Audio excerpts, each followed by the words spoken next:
इस मंच पर बैठे हुए सभी साथियों, यहाँ जमा हुए मेरे सारे कॉमरेड बंधुओं, आज हम सीताराम येचुरी जी के उनको श्रद्धांजलि अर्पित करने के लिए यहाँ आए हैं। मैं सीधा एयरपोर्ट से, मुझे 4 बजे का टाइम दिया था, तो मैं सीधा यहीं पहुंचा। सीताराम येचुरी जी ये सिर्फ कम्युनिस्ट पार्टी के लिए ही एसेट नहीं थे, ये सबके प्रिय नेता थे और सबसे मिलते थे, सबसे बात करते थे। खास करके इंडिया अलायंस करने में उनका भी बहुत बड़ा पात्र था। उन्होंने हमको बार बार याद दिलाता था।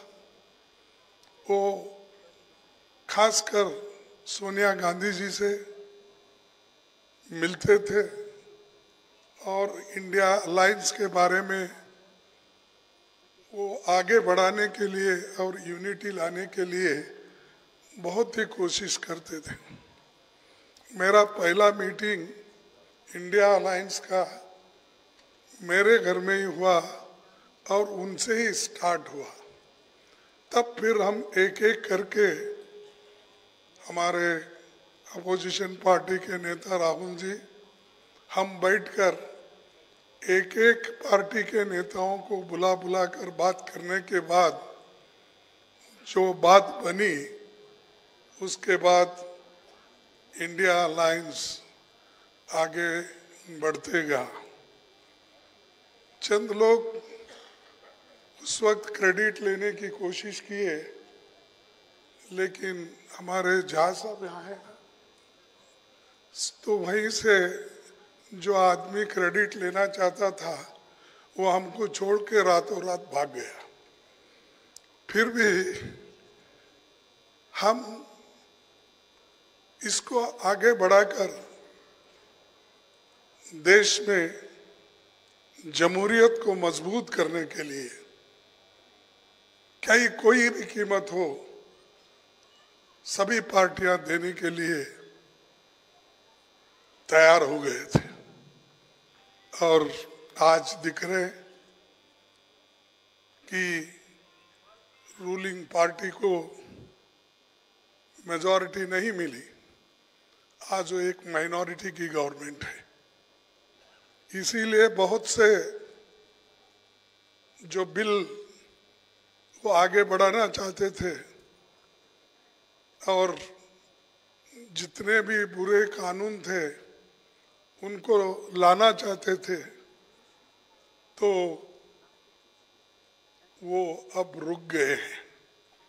ये शक्ति सिर्फ जनता से आ सकती है और जनता ने हमको सपोर्ट किया। और खासकर येचुरी जी हमेशा रात के 10 बजे हो, 11 बजे हो, सुबह 8-9 बजे, कभी भी भाई इनसे बात करे क्या, आप उनसे बात करे क्या, वो मिले क्या, इसका हमेशा हमको याद दिलाते रहते थे। और एक तरह से एक दूसरे से बातचीत होने से हम एक दूसरे की सलाह समझिए या एक दूसरे, खासकर जब एक कॉमन आइडियोलॉजी पे या ग्राउंड पे मिलते हैं, चंद कार्यक्रम में मिलते हैं और कॉमन कार्यक्रम में जब हम ध्यान रखते हैं, तब निश्चित रूप से हम एक होकर गरीबों के लिए, मजदूरों के लिए, खासकर जो शोषित लोग हैं उनके लिए हम काम कर सकते हैं।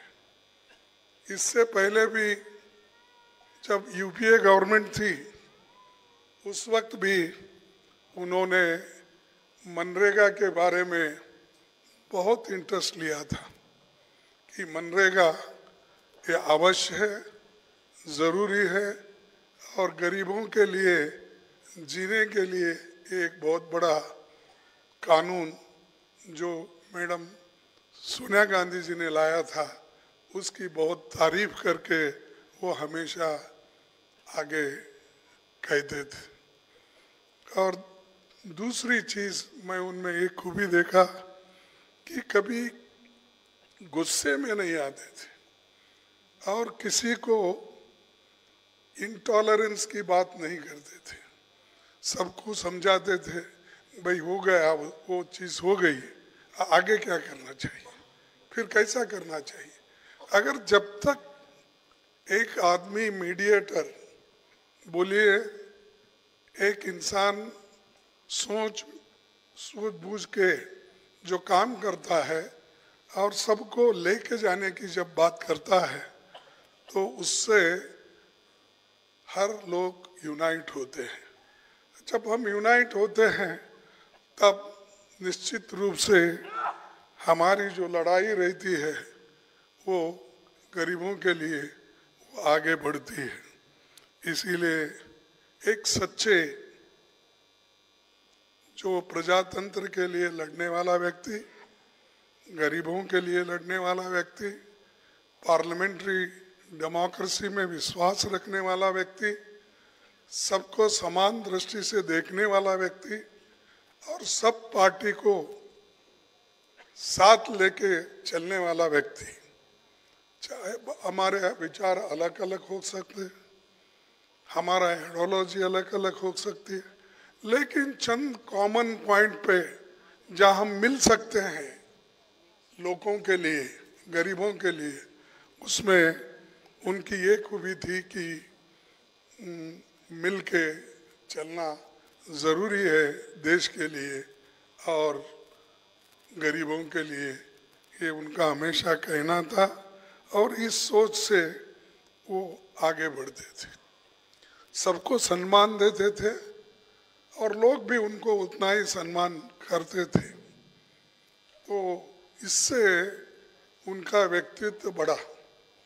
हम पहले भी, मैं जब लेबर मिनिस्टर था तो मेरे को ये कम्युनिस्ट पार्टी वाले सताते थे बहुत। वो पीछे भी बैठे, वेस्ट बंगाल के भी नेता लोग सामने हैं, साथ में हैं। तो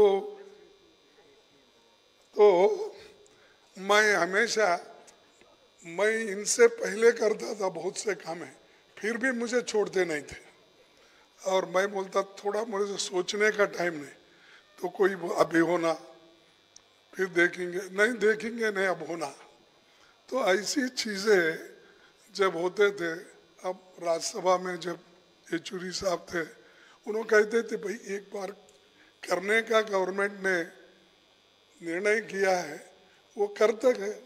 खड़गे जी हमारे कॉमरेड है, वो हम उनके साथ है और उन्होंने हमारे साथ है, ऐसी बात करके उसको टालते थे। लेकिन हमने बहुत कुछ उस वक्त जो हमारे खासकर कॉमरेड लोगों ने कहा, येचुरी जी ने कहा, उसको हमने निभाया और ये निभाने के वजह से लेबर डिपार्टमेंट में बहुत से चेंजेस भी आए।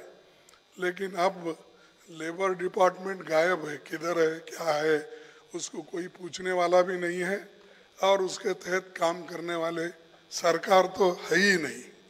सरकार कहाँ है, तो इलेक्शन में है सब।